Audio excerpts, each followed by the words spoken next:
귀로 여는 세상. 영심이의 책방에 오신 여러분, 환영합니다.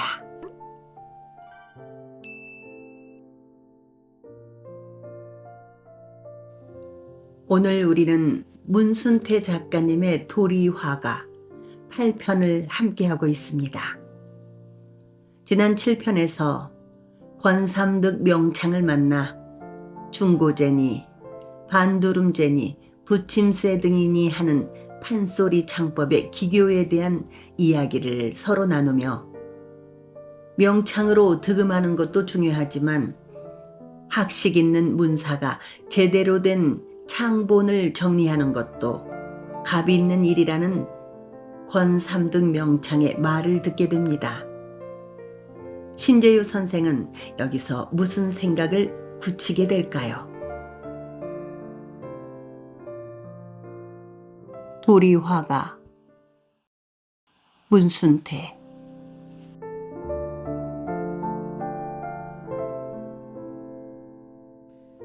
신재유는 참으로 난감한 얼굴로 한숨을 쉬었다. 그의 예감에 개양이가 잠적한 일이 아무래도 간단하게 마무리될 것 같지가 않았다. 좋지 않은 여파가 생길 것만 같았다.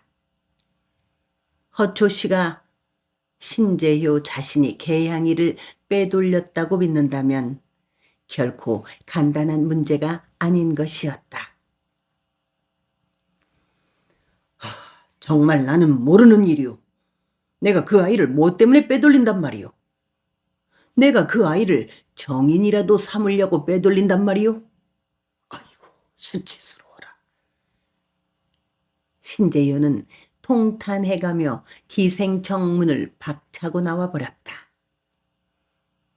개양이는 끝내 다시 돌아오지 않았다. 신재효는 좌불안석이 되어 아무것도 손에 잡히지가 않았다.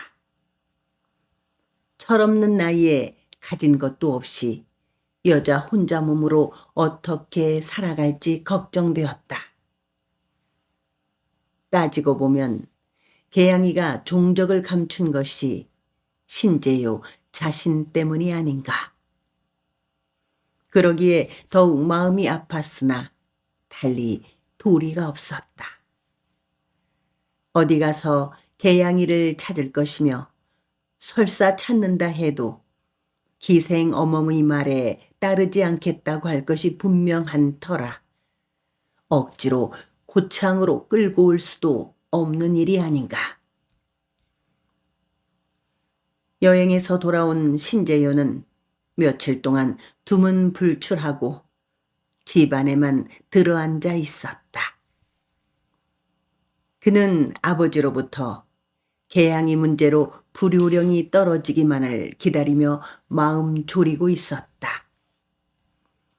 그러나 그 일로 하여 그는 아버지한테서 질책을 당하지는 않았다. 어느 날 신재효는 마음이 울적하여 퉁소장이 국노인을 찾았다. 국노인이 집에 없다는 것을 알고 모양성 모퉁이의 작은 언덕배기로 올라갔다.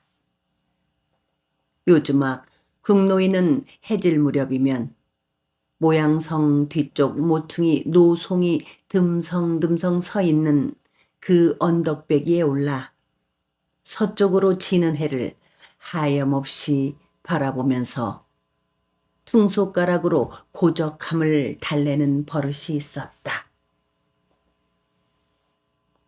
그날도 국노인은 노송 아래 풀밭에 책상 다리를 하고 앉아서 서쪽으로 지는 해를 바라보고 있었다.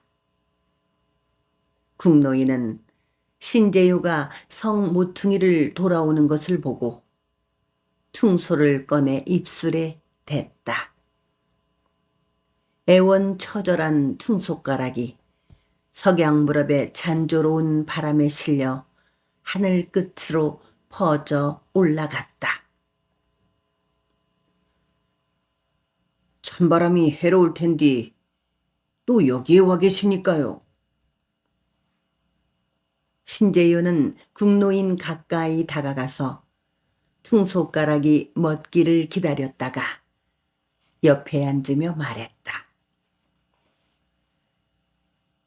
네, 퉁소가락에 해가 더디 지는 것 같지 않은지요?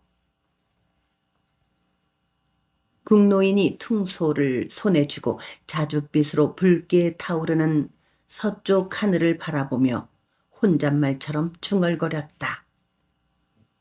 그는 노을이 타는 하늘로부터 시선을 거두지 않고 있었다.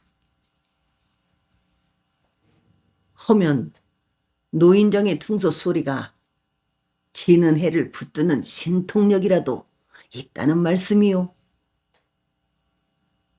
신재효는 웃으면서 말했다.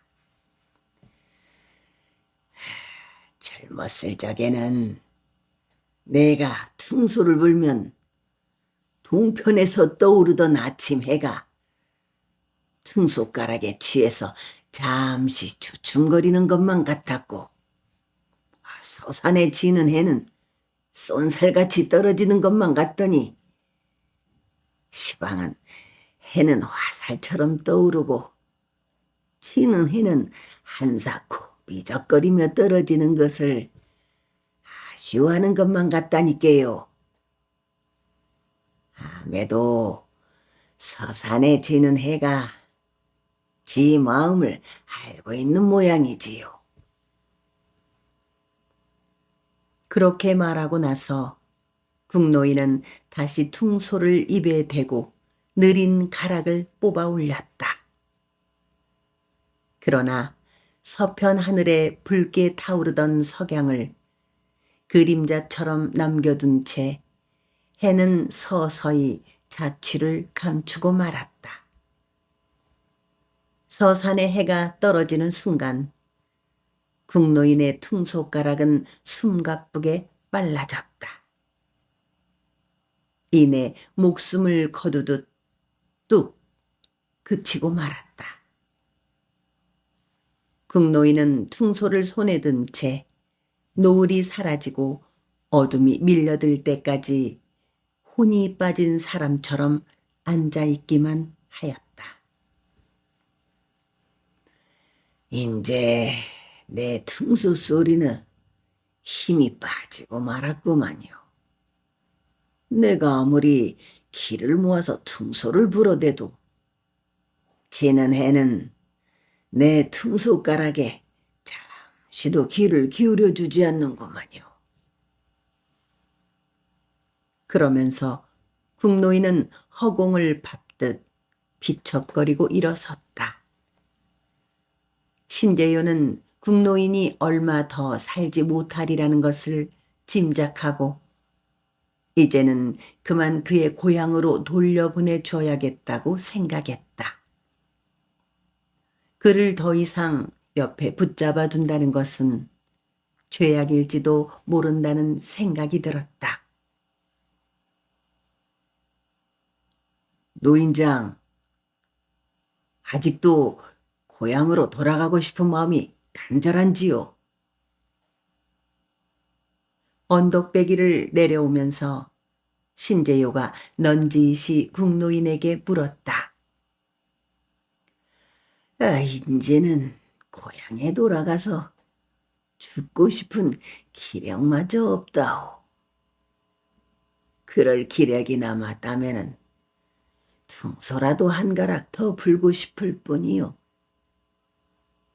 허기야, 아무리 퉁소를 불어댄다고 해도 그 소리가 죄다 흔적도 없이 사라져버리는디 무슨 소용이 있겠소마는. 국노인은 절망적인 목소리로 말했다. 다음 날 새벽에 국노인은 그의 때 묻은 퉁소를 꼭 쥔 채 숨을 거두고 말았다. 신재효는 서둘러 그를 고향에 돌려보내주지 못한 것을 후회하였다. 그는 국노인을 잃은 슬픔과 후회스러움을 조금이나마 달래기 위해 장례만은 호사스럽게 치러주고 싶었다. 신재윤은 꽃상여를 만들고 상두꾼들을 모아 국노인을 추월산 및 그의 고향 마을까지 운구하여 안장했다. 국노인이 숨을 거둘 때 손에 꼭 쥐고 있었던 퉁소를 관 속에 넣어주는 것도 잊지 않았다. 국노인의 장례를 치르고 나서 신재윤은 한동안 입에 대지 않았던 퉁소를 꺼내 국노인의 퉁소가락을 흉내냈다. 이제 그는 어느 정도 퉁소가락을 뽑을 수가 있게 되었다. 그는 국노인과 함께 지내는 동안에 퉁소뿐만 아니라 북장 다니며 장고, 검은고, 가야금, 아쟁은 물론 꽹가리까지 익혀 어지간한 악기는 모두 다룰 줄 알았다. 양반으로 태어나지 못한 한을 오로지 풍류를 즐기는 것으로 풀었던 것이다. 그는 가슴에 피멍처럼 맺힌 한을 푸는 데는 소리가 묘약이라는 것을 국노인을 통해서 터득하게 된 것이었다. 그는 국노인을 통해서 풍류를 즐길 줄 알게 되었고 풍류를 통해서 한을 푸는 법을 배웠다. 그 무렵 신재윤은 호라비 신세가 되어 외로운 나날을 보내고 있었다. 신재윤은 그의 나이 27살 때 그보다 한 살 아래인 정실 김씨를 잃었다. 병약한 체질이었던 김씨 부인은 오랫동안 신안고난 앓다가 젊은 나이로 1점 혈육을 남기지 못하고 세상을 뜬 것이었다. 부인 김씨를 잃은 그는 한동안 삶의 허망함에 사로잡혀 있었다. 김씨 부인에게서 소생을 얻지 못한 그는 부모의 성화에 쫓겨 두 번째 부인 박씨를 맞아들였으나 박씨마저 딸 하나를 낳고 2년 후에 세상을 뜨고 말았다. 거듭 두 아내를 잃고 나자 세상이 더욱 적막해진 느낌이었다. 그는 다시 아내를 맞아들일 생각을 하지 않고 호라비로 살면서 소리꾼들과 어울리며 허망함을 달랬다. 둘째 부인 박씨마저 세상을 뜨자 아버지가 노한으로 자리에 눕고 말았다. 부친이 병석에 눕자 정성을 다하여 병구안을 하였다. 그는 아버지의 변을 손가락으로 찍어 맛을 보고 아버지의 운명이 다하였음을 알았다. 아버지의 목숨이 경각에 이르자 효자들이 하는 대로 손가락을 찢고 피를 내 아버지의 목구멍에 떨어뜨려 석 달 동안 연명을 하게 하였다. 신재유의 아버지 신광읍은 73살로 세상을 떴다. 그의 아버지의 무덤 옆에 움막을 짓고 꼬박 3년 동안 시묘살이를 하였다. 아무리 추운 날에도 아침 저녁으로 부친의 궤연 앞에 상식을 올렸다. 3년 동안의 시묘살이가 끝나자 이번에는 어머니가 덜컥 병석에 눕고 말았다. 그는 아버지에게 했던 대로 어머니의 변을 찍어 맛을 보고 손가락의 피를 어머니의 입에 넣어주었다. 그리고 다시 3년 동안의 시묘살이를 했다. 6년 동안의 시묘살이를 하자 그 효행을 칭송하지 않는 사람이 없었다. 고을에서 그를 효행으로 천거하려고 하였으나 사양했다. 신재요는 이와 같은 효심을 훗날 허두가에서 노래했다. 초당야유 적막한데 잠없이 홀로 누워 평생을 점검하니 이 몸이 불초하다. 애야 하신 우리 부모 생아유가 수고롭다.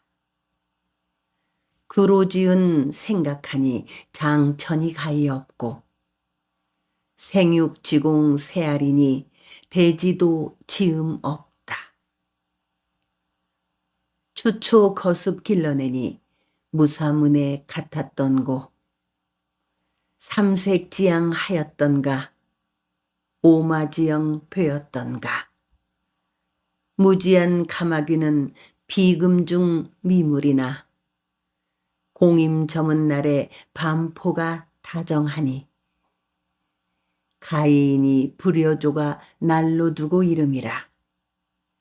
혈혈한 이내 몸이 뉘칠 줄 알았더면 노래자 오색반의 주야로 입어 신혼 북당하에 정선 시선 하오면서 하루라도 12시, 한 달에 30날, 두 달에 60날, 1년 360일과 100년 36,000일에 스라 떠날 소냐.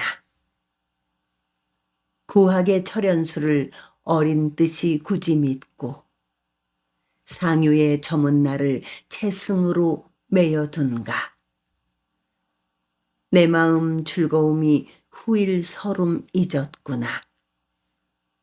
이 몸이 반갑기는 성색밖에 뜻이는가.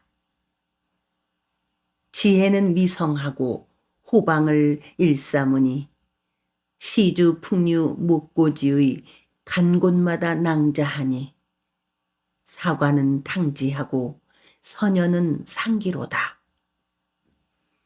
혈기방장 젊었을 때 재색지제 잊어두고 중부자 양지효를 측지 못하여도 말과 저 하신한 일 곳곳 지어 귀이니 어화 내일이야 뉘우칠 줄 몰랐던가.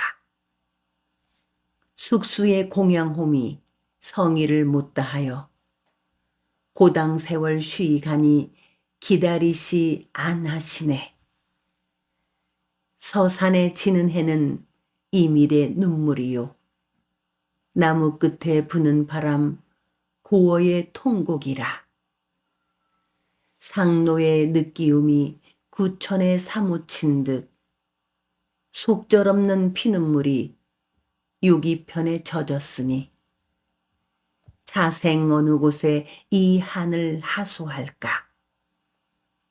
아름답다 남의 행실 성효를 함도한다. 정성이 저러하면 생정문이 어디 가리. 저러한 출전지효 사람마다 다 할 소냐. 어화 내 자손들 날로 보아 증거하여 때 맞춰 효도하고 다른 날에 후회 말라.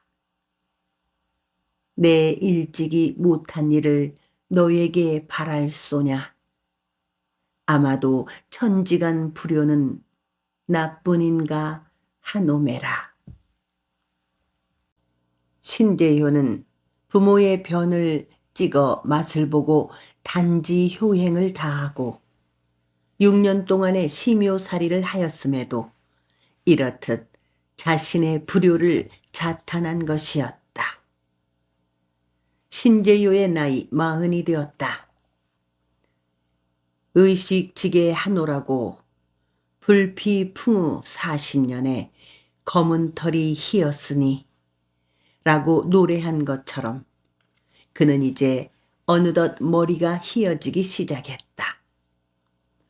지나간 40년 세월, 그의 젊은 날은 하나의 도필리, 아전으로서의 자리를 굳히면서 판소리에 대한 사랑과 정열은 더욱 뜨겁게 타올랐다.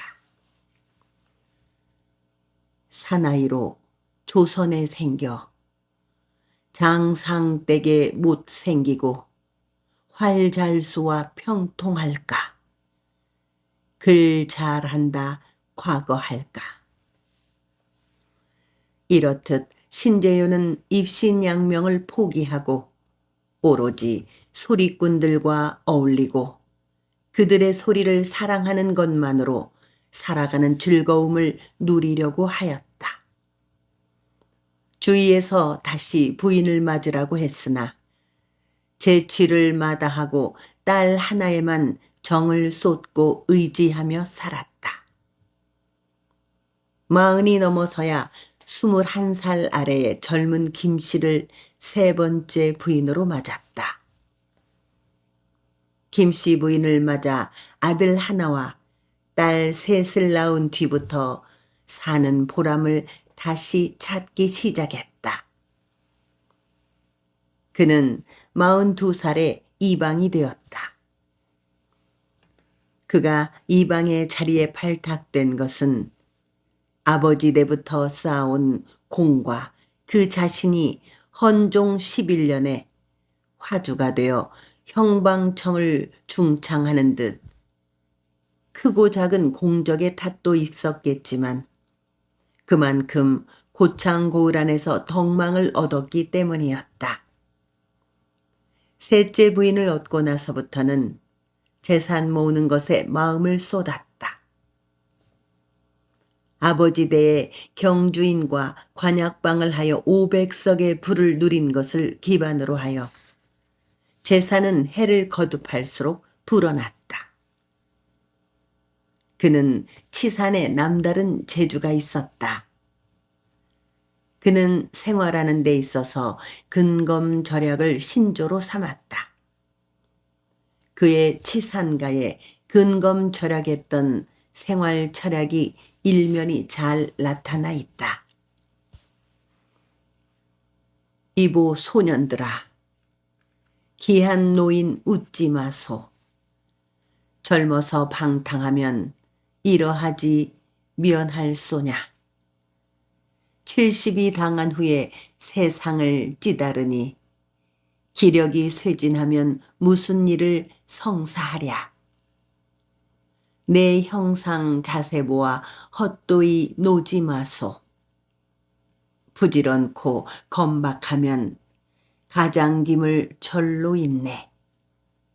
사치하고 무도하면 범법수재 자로하고 패가망신 아주 쉽네.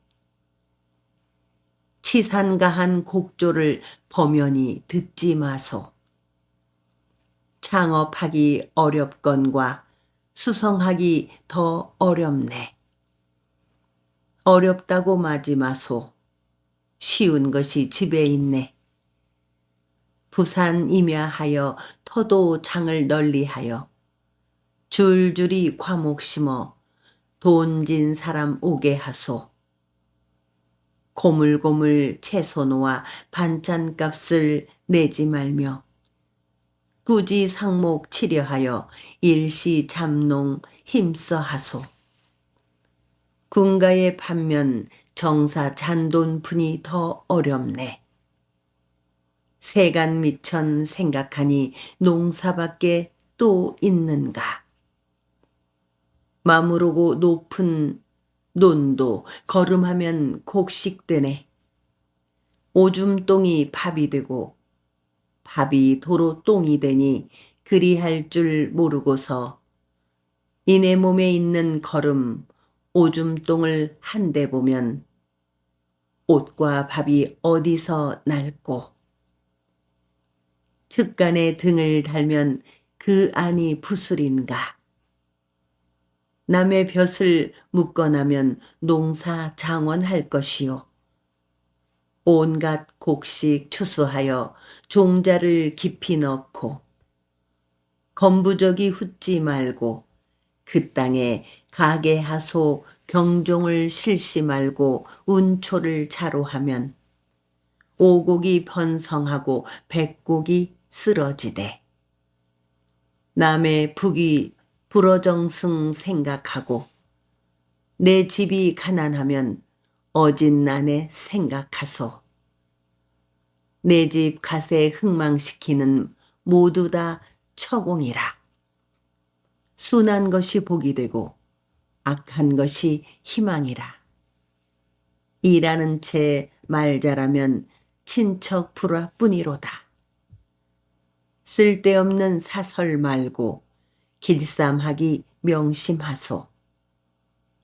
남의 말 여기저기 옮겨 이간 부디 마소. 대개 풍류를 즐기는 사람은 마음이 허랑하며 사치하기 십상이나 신재윤은 그렇지가 않았다. 그는 아버지가 이룩해 놓은 부를 기반으로 일천석을 누릴 정도로 부를 쌓았다.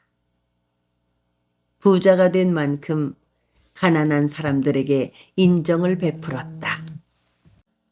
어느 날 밤 그의 집에 도둑이 들었다. 하인들이 그 도둑을 잡아 신재유 앞으로 끌고 왔다. 그래, 오죽했으면 도둑질을 했겠느냐. 허나 남의 것을 훔친 잘못은 내가 게으른 탓이다. 내가 부지런하게 일을 한다면 차후로는 도둑질을 하지 않게 될 것이다.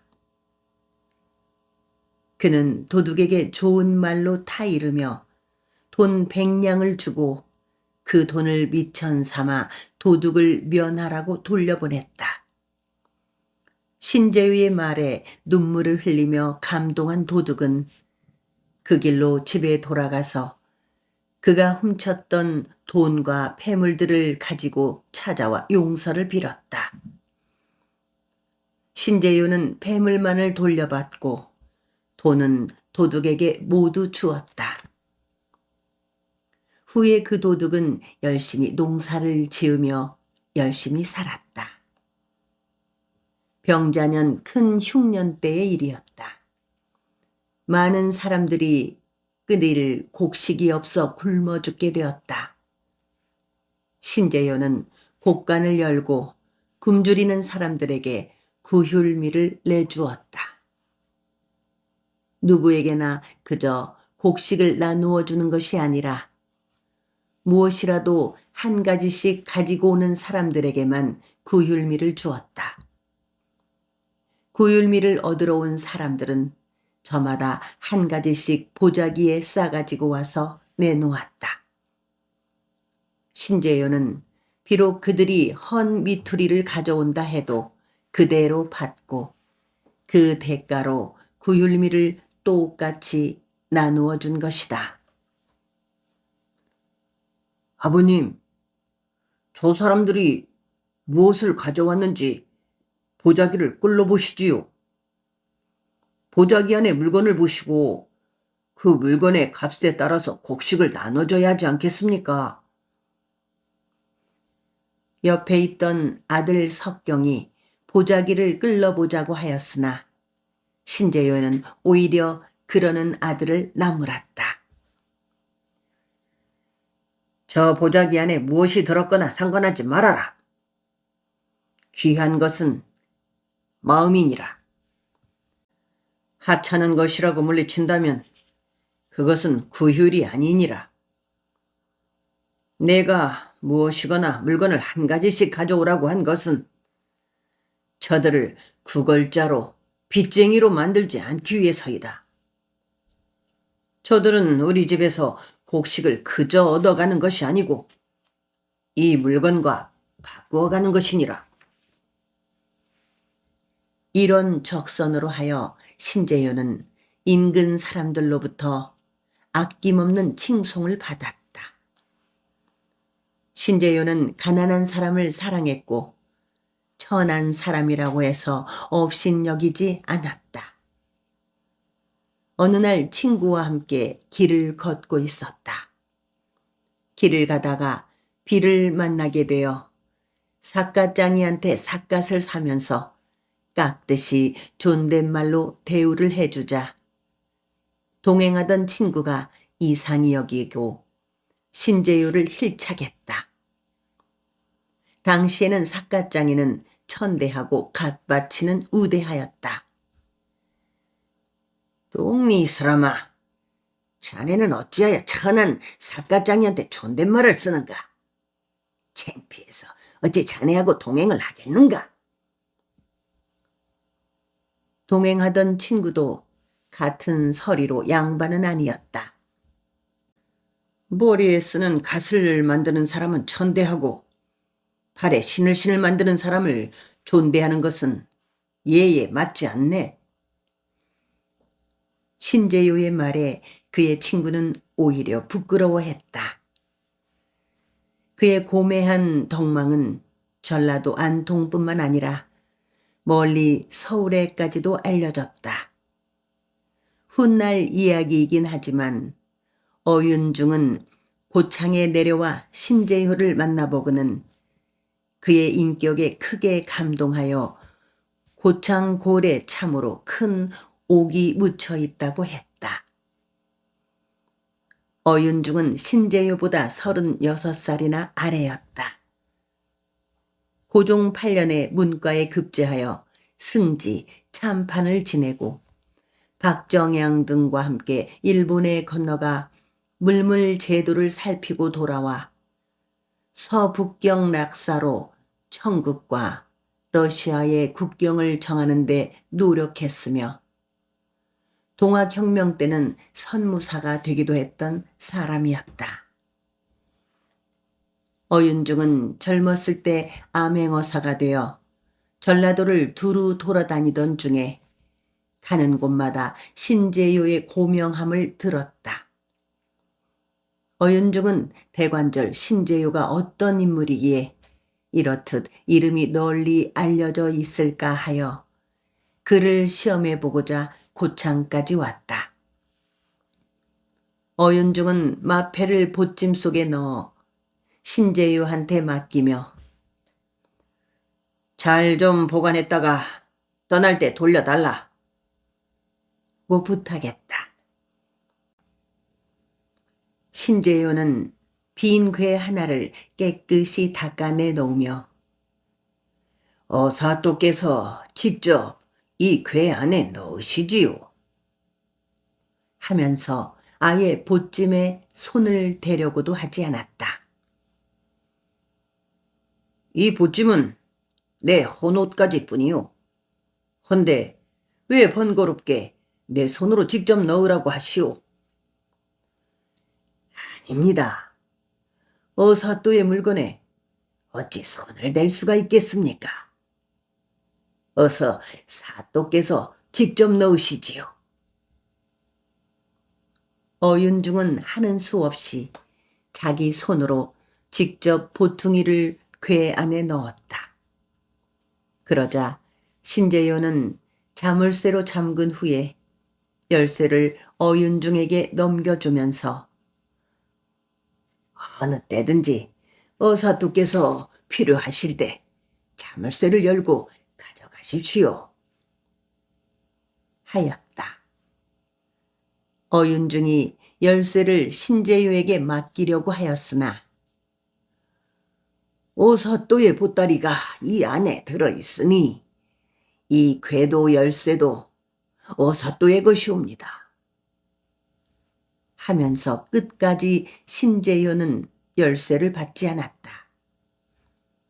어윤중은 신재효의 그 조감이 명철하고 행신에 빈틈이 없음을 알고 흉금을 털어놓고 이야기를 해보았다.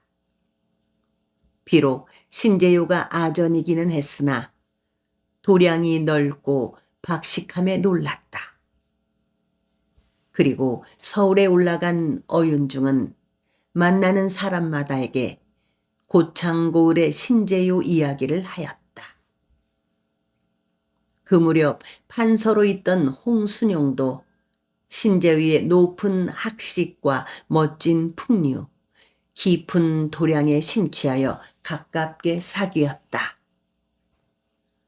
이 때문에 고창고을은 말할 것도 없고 인근 여러 고을에 도학하는 선비들과 풍류객들이 줄지어서 신재요를 찾아오곤 하였다. 그 덕망으로 하여 50살 무렵에는 고창고을 이방, 수영리인 삼공형의 우두머리로서 군하의 실질적인 재정을 마음대로 할 수 있는 호장이 되었다. 비록 고창에서 태어났다고는 하나 아버지 대에 이주해온 외지인인 그가 다른 토착 아전들을 물리치고 호장이 되었다는 것은 파격이 아닐 수 없었다. 귀명창이 되다. 신재요의 사랑방에는 언제나 소리꾼들과 풍류객들로 들끓었다. 소리를 좋아하고 풍류를 즐길 줄 아는 사람이면 아무라도 신재요의 사랑방에 찾아와서 며칠이고 묵어갈 수가 있었다. 그 소문이 전라도는 말할 나위도 없거니와 충청도나 경기도, 경상도에까지 퍼져 찾아오는 사람들이 많았다. 그 무렵 신재요는 소리꾼들의 소리를 듣고 잘못된 사설이나 너름새, 던음까지도 일일이 지적해 줄 정도로 소리를 듣는 데에 귀가 열려 있었다. 특히 사설이 잘못된 대목을 자세하게 지적해 주었다. 그 때문에 소리꾼들은 신재효를 귀명창이라고들 하였다. 그는 그의 집에 찾아온 많은 소리꾼들의 사설이 각기 다르고 잘못 표현되는 것을 알고 매우 안타까워했다. 춘향가만 해도 부르는 소리꾼들마다 사설이 각각 달랐다. 그래서 그는 사설을 정리해야겠다는 결심을 하기에 이르렀다. 자, 소리를 뽑기 전에 먼저 사설을 기록해 보시오. 신재요는 그의 사랑방에 찾아온 소리꾼들한테 그렇게 부탁하였다. 글을 쓸 줄 모르는 소리꾼들한테는 신재요가 직접 받아쓰기도 하였다. 춘향가를 비롯하여 심청가, 토벌가, 적벽가, 병강쇠가, 박타령 등을 일일이 소리꾼들이 부르는 사설을 기록하여 비교해 보았다. 서로 틀린 대목과 빠진 부분이 너무 많았다. 춘향가만 해도 부르는 사람마다 사설의 내용이 서로 달라 어떻게 가닥을 잡아야 할지 몰랐다. 신재요는 우선 춘향가부터 사설을 바로잡아 정리해야겠다는 생각을 하였다. 그는 춘향전의 이야기를 채록해 보았다. 다른 내용의 이야기가 전해 내려오고 있는 춘향전을 채록하는 것도 쉽지가 않았다. 신재요는 직접 남원에 가서 춘향전에 대한 이야기부터 들어보기로 하였다. 남원에 춘향이라는 처녀가 있었는데 얼굴이 못생겨 시집을 갈 수 없자 자살을 하여 원귀가 되었다는 이야기도 들었다. 춘향이 원귀 때문에 남원에 부임해오는 부사들이 연달아 죽자 춘향전을 지어서 원혼을 달래주었더니 그때부터 탈이 없었다는 이야기다. 또 다른 이야기는 남원에 사는 양진사가 과거에 급제하고 풍악을 잡았으나 악공들에게 줄 행하가 없어서 노래를 지어주었는데 그것이 바로 춘향전이라는 것이었다. 어떤 사람은 춘향가가 무굿의 굿가락에서 연유되었다는 이야기도 하였다. 신재요는 하한담이나 최선달이 춘향가를 불렀다고 알고 있었다. 그러나 신재유로서는 하한담이나 최선달이 춘향가를 부른 것을 직접 듣지 못했기 때문에 그 사설의 내용에 대해서도 자세하게 알 턱이 없었다. 신재유는 남원에 여러 차례 내려가서 주포방에서 살았다는 양주익의 후손들을 만나보기도 하고 그가 지었다는 춘향 수절가도 구해보았다. 오래전 봉선이 아버지한테 들었던 대로 남원 기생들은 양주익이 지은 춘향 수절가를 필사하여 부르고 있다는 것도 알게 되었다. 신재요가 춘향전에 대해서 들은 이야기를 종합해보면 춘향이는 인물이 박색이었다는 공통점을 가지고 있었다. 남자를 기다리다가 죽어서 원귀가 되었으며 그 후로 재앙이 계속되었다는 것이다. 신재요는 춘향이를 절세의 미인으로 만들어야겠다고 생각했다. 퇴기의 딸이라는 신분 때문에 양반 자제와 혼인을 할 수 없어 탄식하며 지내다가 명문과 도령 눈에 띄게 되고 서로 좋아하였으나 신분의 벽 때문에 고통스러워하는 것으로 사설을 전개하기로 작정하였다. 그는 춘향이가 인물이 뛰어나나 퇴기의 딸이라는 신분 때문에 양반 자제한테 시집갈 수 없는 처지에 대해 연민을 느꼈다. 신재유는 춘향이와 그를 좋아하는 이도령 백년 가약을 맺은 후에 어쩔 수 없이 헤어지게 만들었다. 춘향이는 그 온갖 유혹과 고통을 무릅쓰고 이도령을 기다리며 자기 몸을 지키게 하였다. 양주익이 지은 춘향 수절가에서처럼 한 여인이 한 남자를 위해 수절하는 것을 최고의 미덕으로 설정한 것이었다. 그리고 수절한 보람으로 춘향이는 이도령과 재회하게 되고 복을 누리게 되는 것으로 끝을 맺기로 하였다. 신재요는 춘향가 줄거리를 만든 후에 다시 노래로 부르기 좋게 사설을 정리하였다. 사설을 정리하면서 많은 소리꾼들을 집으로 불러들여서 노래를 불러보게 하고 가락이 맞지 않는 대목을 조목조목 찾아내어 고쳐나갔다. 그러기를 몇 번이고 되풀이하였다. 춘향가의 사설을 정리하는 데만 꼬박 3년이 걸렸다. 그는 춘향가를 남창과 여창으로 각기 구분하여 정리했다. 춘향가를 끝낸 다음에는 심청가를 손대기 시작하였다. 그가 하는 일이란 소리꾼들을 불러다가 그가 정리한 사설을 부르게 하였다. 소리꾼들이 알고 있는 심청가나 토별가 등 다른 판소리의 사설을 듣고 채록하는 것부터 시작했다. 신재요가 판소리의 사설을 하나하나 정리해 나가자 전국에서 소리꾼들이 몰려들어 그가 정리한 사설로 소리하기를 원했다. 신재요는 사설을 득음보다 중요하게 생각하였다. 아무리 득음을 한들 사설을 모르면 벙어리와 다를 바 없다고 말했다. 사설 다음에 득음이요. 그 다음이 너름새라는 것을 강조하였다. 그래서 그는 가까운 소리꾼들한테 그 자신은 득음은 못했어도 사설에는 눈이 떴으니 사설명창이라는 말을 자랑 삼아 했다.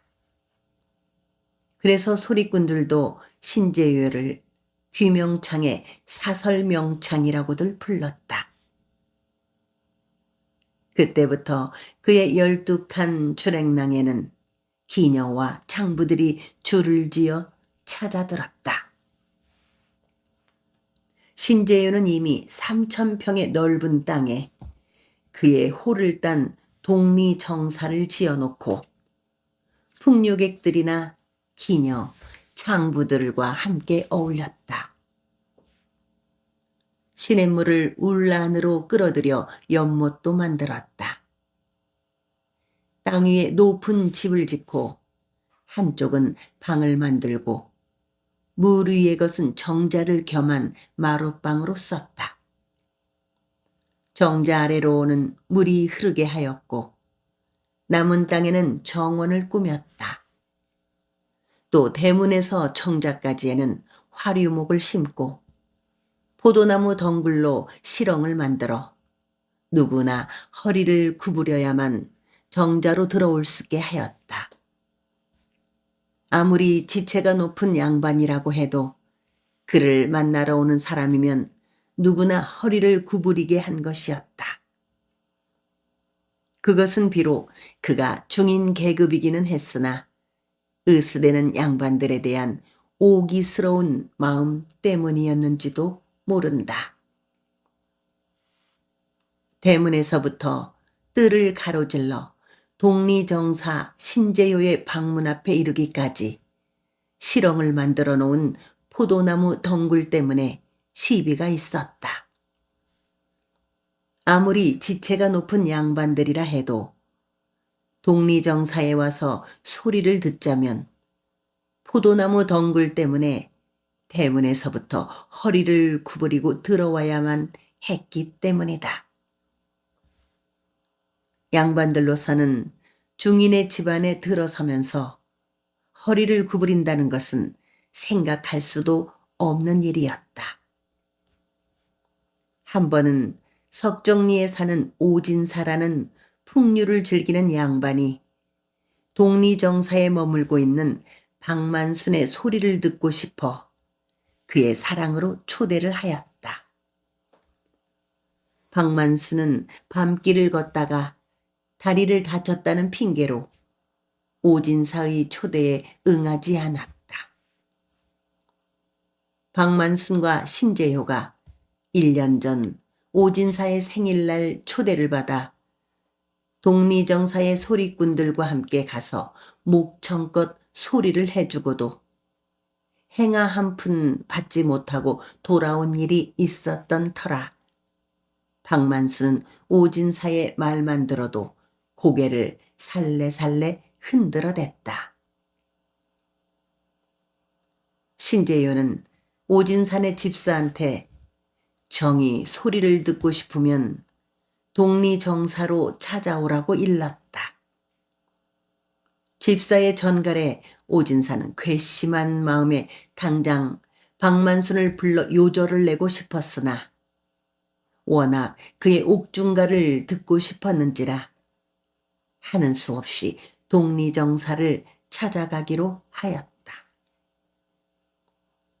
집사를 앞세우고 독리정사 앞에 당도한 오진사는 대문 안으로 들어서려다가 말고 포도가 주렁주렁 열린 포도 덩굴이 시렁을 이루고 있어 몸을 구부리지 않으면 한 걸음도 옮길 수가 없어 주춤 물러서고 말았다. 그는 양반의 채무에 허리를 구부리고 포도 덩굴 속을 뚫고 지나갈 수가 없었던 것이다. 그래, 다른 길은 없느냐? 오진사가 대문을 따준 하인에게 물었다. 저 집안으로 들어가는 길이라고는 여기뿐이옵니다요. 독리정사의 하인이 허리를 구부리고 서서 대답했다. 오진사가 포도 덩굴 밑을 지나가자면 나이 많은 하인만큼 허리를 굽혀야만 할 것 같았다. 이 길뿐이라니. 그렇다면 양반이 나한테 허리를 구부리고 들어오라는 게냐? 오진사가 늙은 하인한테 언성을 높였다. 당장에 이 집 주인을 불러오너라.